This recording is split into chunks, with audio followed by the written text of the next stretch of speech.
سلام بچه عزیز، من مانی شفایی ام. خوش اومدیم به کانال ناینتیز. اومدیم با قسمت چهارم برنامه بیوگرافی. دعوت میکنم از عرفان گیشا، یکی از اسکیترهای خوب ایران. سلام بچه شکرم. ها میریم که سوالا رو از عرفان عزیز بپرسیم. تو عرفان یه بیوگرافی از خودت میدی اسم تو؟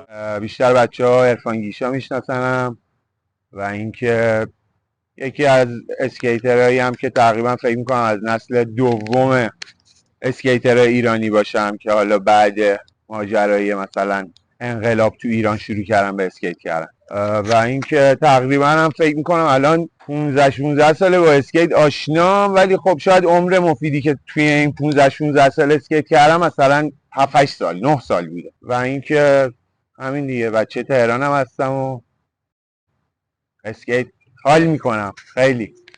چی شد که اسکیتر شدی؟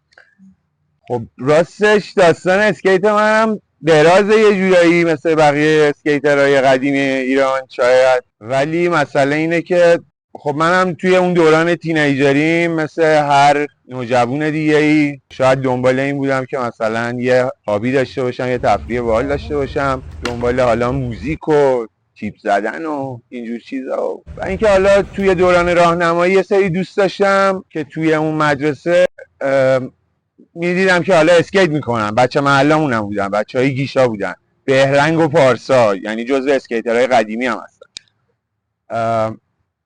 و دیگه یواش یواش توی اون بوستان گفتگو دم خونمون که میرفتم اسکیت میکردم حال میکردم که مثلا برم بشینم اونجا ببینمشون و نگاهشون کنم و ازشون چیز زیاد بگیرم.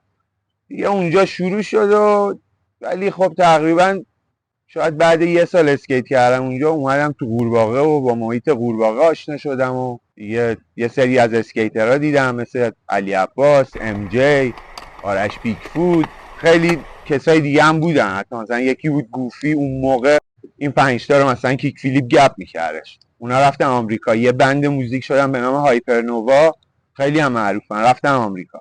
ولی میگم خیلی از آدما اینجا توی این محیط اسکیت میکردن، روی همین لجایی که الان دور و بر منه کلی یکم آدم از این اسکیت پارک می‌کنن. بیشتر برامون میگی قبلا مثلا اینجا چه سوالی داشته، چه جوری بوده؟ ببین واقعا چیزی که الان هست با اون چیزی که اون موقع بود خیلی تفاوت داره. اون موقع یه دفعه می‌دیدی 20 تا، چون اون موقع اسکیت پارکی هم نداشتیم به اون صورت، یه اسکیت پارک مثلا خیلی لوکال توی باشگاه انقلاب بود و دستساز و خود برای بچه‌ها ساخته بودن، ولی اسکیت اسپات اینجا بودش، یعنی بیشتر اسکیترها جمع می‌شدن چون لج داره و پله داره و یه جوری قشنگ این اسکیت پلازا میمونه.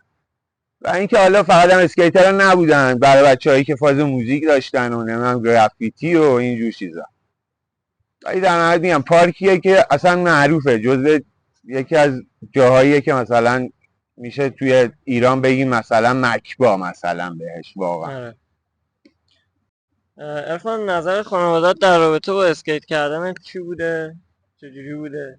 خب اینم واقعا شاید مثل خیلی های دیگه اول خانواده من مخصوصا پدرم اینجوری بودش که مثلا حالا مثلا این چیه پسر، مثلا برو دنبال مثلا درس و فلان و اینجور چیزا و یکم حتی مثلا مادرم هم میگفت خطرناکه، ولی یه مدت که گذشتش دیگه فهمیدن چیزی که حال منو خوب میکنه اسکیته و چیزی که باعث میشه مثلا من از اون استرس و اون چیزای اضافه‌ای که تو زندگیم دارم جدا بشم اسکیت. کم کم اونا هم یه رو روال افتادن و ساپورت هم کردن حتی خیلی جاها و میگم یه سری جاها حتی مادر من میدید مثلا من حالم اوکی نیست و اینا تو خونه میگه پاشو برو اسکیت کن. اسکیت کن. آره واقعا. عرفان، یه اشتباهی که از نظرت نسل جدید انجام میده چیه و اگه بخوای یه توصیه‌ای بهشون بکنی چه توصیه‌ای بهشون میکنی؟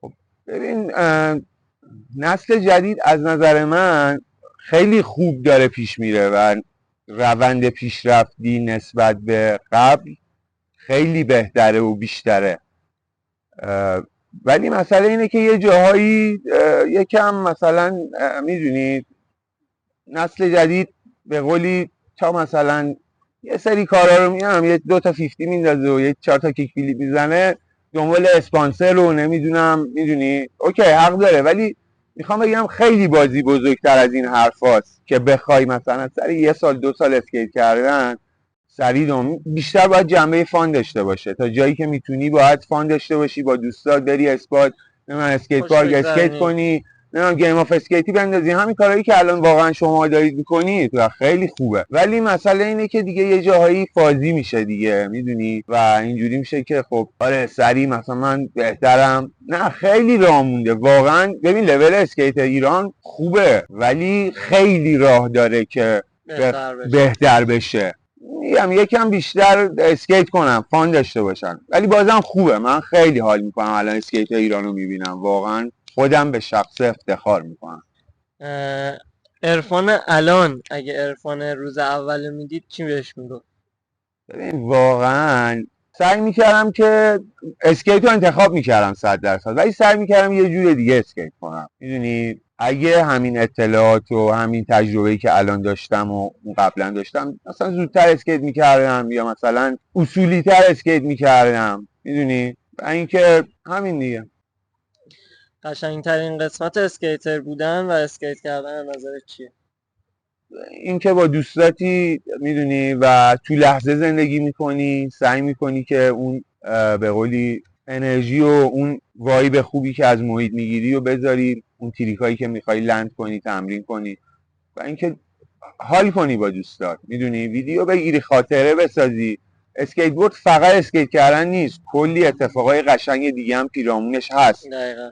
واقعا من 1 سال تو مالزی زندگی میکردم و مثلا با مقداری تا حدودی برای بچهای کوالالامپور آشنا، با اسکیترهای مالزی آشنا، 1-2 تا سفر به روسیه داشتم و واقعا دیدم که خیلی اونجا میدونی اصلا لول فرق میکنه. و البته یه بخشش هم برمیگرده حالا به این که مسئولینی که اینجا دارن کار میکنن باید بهتر کار کنن، مخصوصا که الان المپیکیه.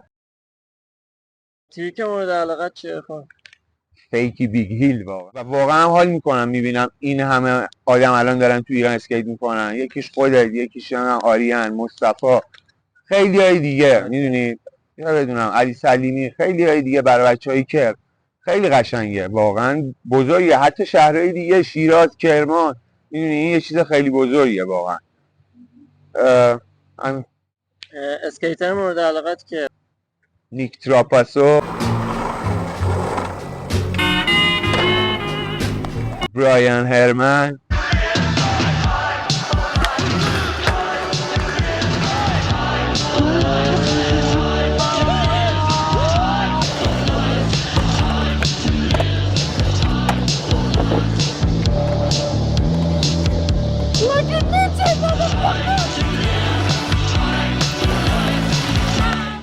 نفر بعدی کیو دعوت میکنی به این؟ من واقعا نفر بعدی دوست دارم مهدی میکی که الان هم سربازه و اینکه خب یکی از اسکیترهای میدونی با استعداد، خیلی آدم شیرینیه و خیلی خوش وایبه و به نظر منم اونم خیلی با اسکیت زحمت کشیده تو ایران به نوبه خوش و من احساس میکنم که بعد من اوکی کنیم که باهاش یه بیوگرافی و حالا یه مصاحبه داشته باشیم.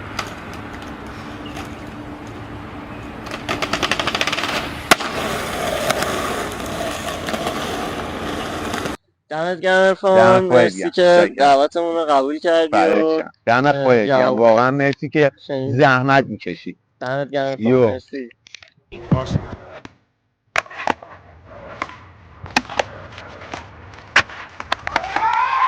Can't do it for real this time, man. Just check it out.